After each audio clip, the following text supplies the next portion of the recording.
Tes, tes, tes.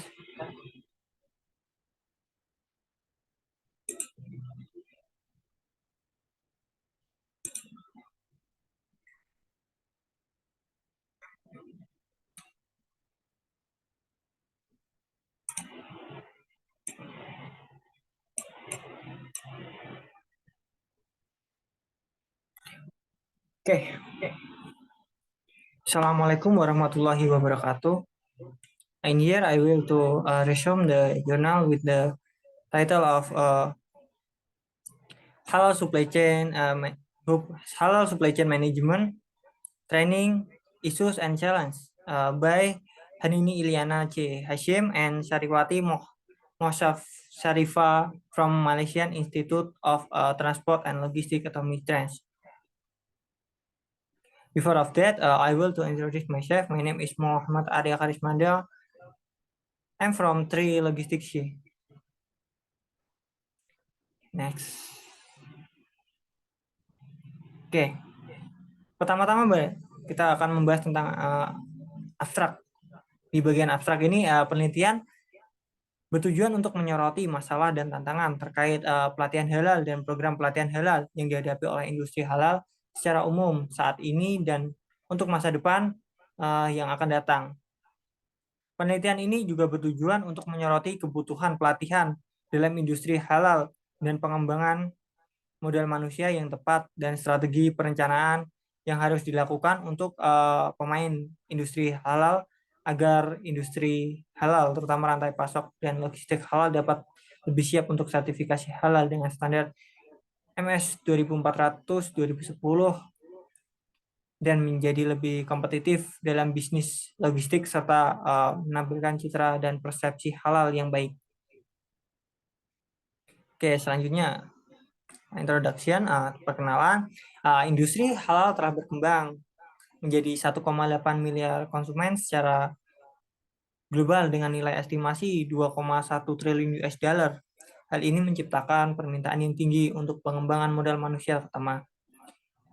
Tenaga kerja yang dilengkapi dengan pengetahuan syariah dan kompetensi serta keterampilan halal. Namun, terdapat kebutuhan penting untuk pengembangan modal manusia untuk industri halal di Malaysia untuk memastikan daya saing negara dan pusat halal. Ada juga kekhawatiran yang diangkat terkait program pelatihan halal di Malaysia.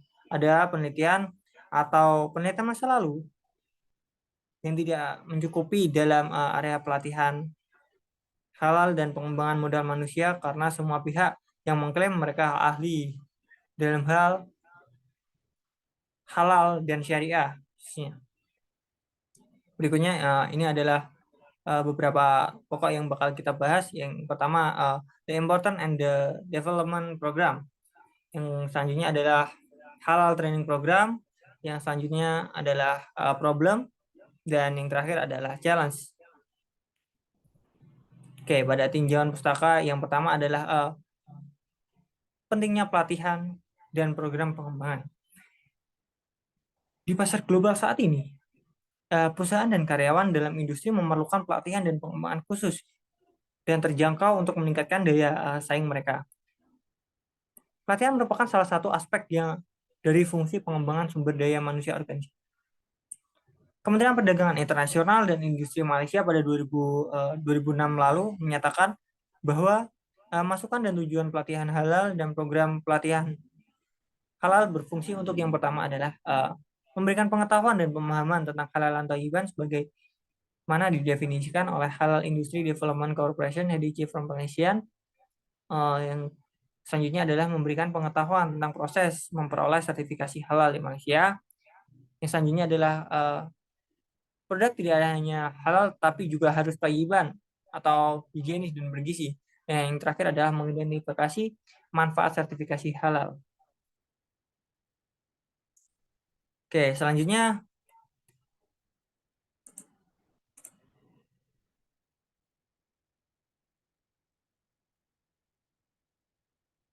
adalah program pelatihan halal.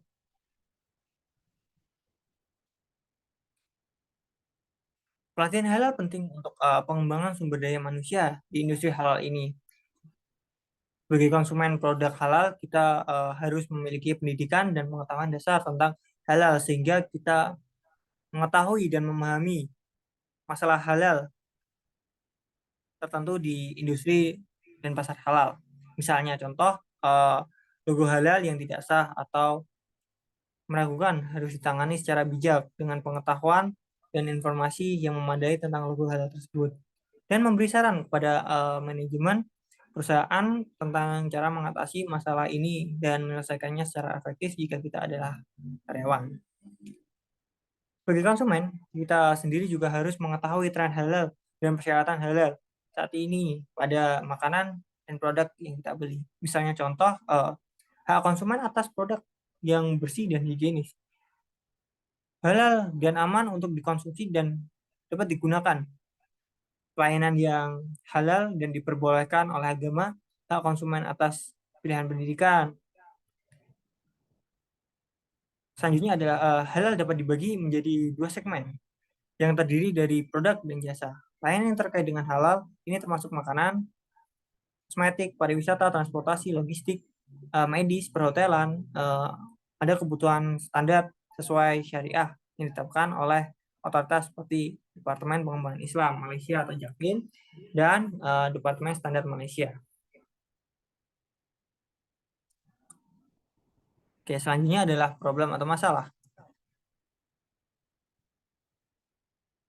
Karyawan juga membutuhkan pengetahuan teknis khusus dalam operasi, layanan pelanggan, penjualan, dan keterampilan negosiasi. Oleh karena itu, pengembangan human capital atau sumber daya manusia untuk industri halal di Malaysia menjadi penting untuk menjamin daya saing bangsa.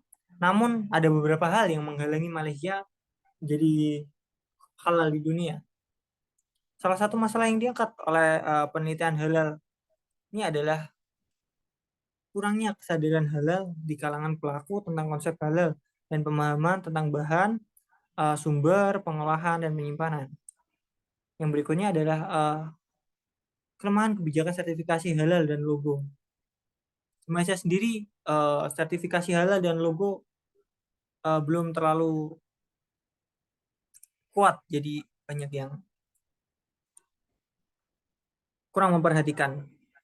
Yang selanjutnya adalah masalah kritis utama. Di sini adalah bahwa program atau modul atau kursus pelatihan halal bervariasi dalam konten dan silabus dan durasi pelatihannya. Banyak penyelenggara pelatihan yang memberikan pelatihan kesadaran halal dengan durasi mulai dari 2 hari dan maksimal 6 bulan. Selain itu, cakupan kedalaman dan durasi pelatihan halal tidak konsisten. Oke, masalah selanjutnya yaitu adalah tidak ada penelitian yang memadai atau penelitian sebelumnya yang dilakukan di bidang pelatihan halal dan pengembangan sumber daya manusia karena semua pihak yang berkepentingan mengklaim bahwa mereka ahli dalam hal halal dan syariah. Selanjutnya adalah tantangan. Yang pertama adalah tingkat turnover yang tinggi merupakan salah satu tantangan yang akan dihadapi oleh organisasi karena mereka perlu merekrut staf baru dan perlu mengulang pelatihan.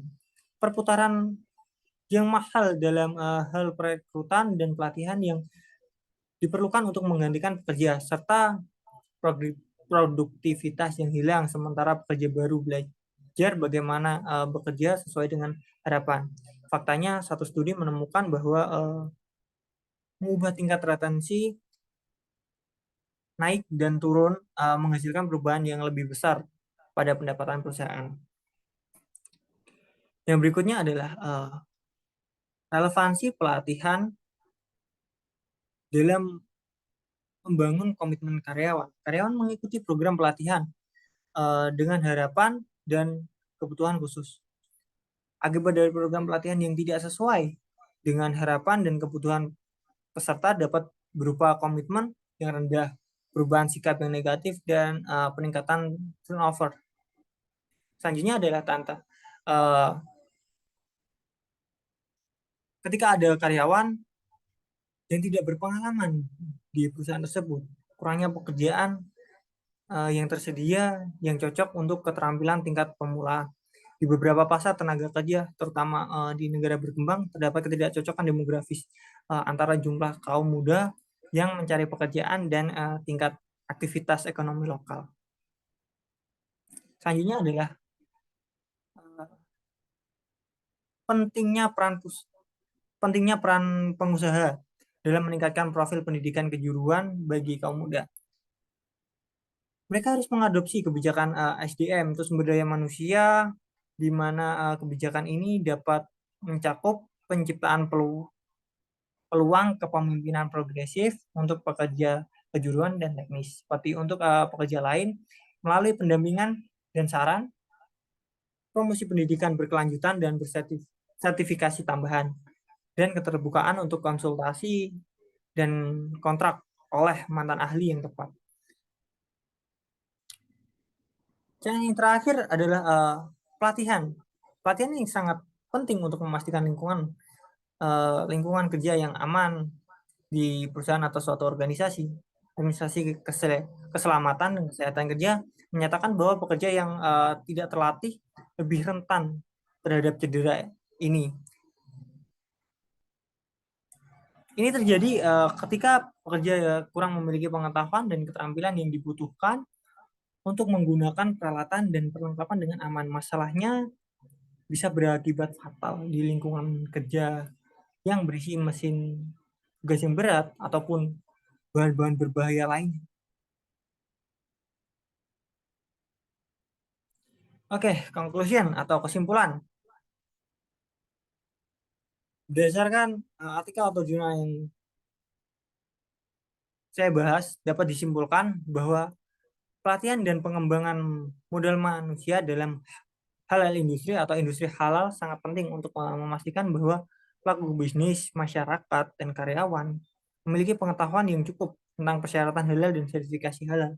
Terdapat beberapa masalah dan tantangan yang harus dihadapi oleh industri halal, seperti kurangnya kesadaran halal di antara para pemain di industri halal tersebut, kelemahan kebijakan sertifikasi halal dan logo, kurangnya kesadaran konsumen, dan kurangnya kesadaran karyawan. Oleh karena itu diperlukan strategi dan perencanaan yang tepat untuk pengembangan modal manusia dalam halal industri agar industri halal dapat lebih siap untuk sertifikasi halal dengan standar MS 2400 2010 dan menjadi lebih kompetitif dalam bisnis logistik serta menampilkan citra dan persepsi halal yang baik. Selain itu, relevansi pelatihan juga memainkan peran penting dalam pembangunan komitmen karyawan. Pelatihan yang tidak memenuhi harapan dan kebutuhan peserta dapat mengakibatkan komitmen yang lebih rendah, perubahan sikap yang negatif, dan peningkatan turnover. Oleh karena itu, organisasi perlu memastikan bahwa pelatihan tersebut selalu relevan, disampaikan dengan efektif, dan dapat memenuhi harapan karyawan yang berpartisipasi. Oke, namun tetap terdapat pula beberapa tantangan yang perlu diatasi seperti kurangnya transparansi dalam bekerja dengan lembaga pelatihan dan tingkat turnover yang tinggi. Oleh karena itu diperlukan juga upaya untuk meningkatkan transparansi dan mengurangi tingkat turnover. Oke,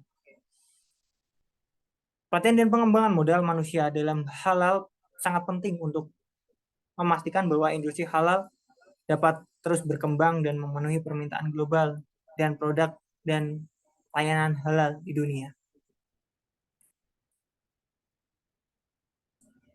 Oke, mungkin ini adalah referensi yang sebagian saya kutip, yang sebagian saya masukkan dan saya kutip dari jurnal yang telah saya uh, assume. Oke, oke, that's all from me. That's all my recent journal. Thank you for your attention. And as I say, wassalamualaikum warahmatullahi wabarakatuh. Thank you for your watching.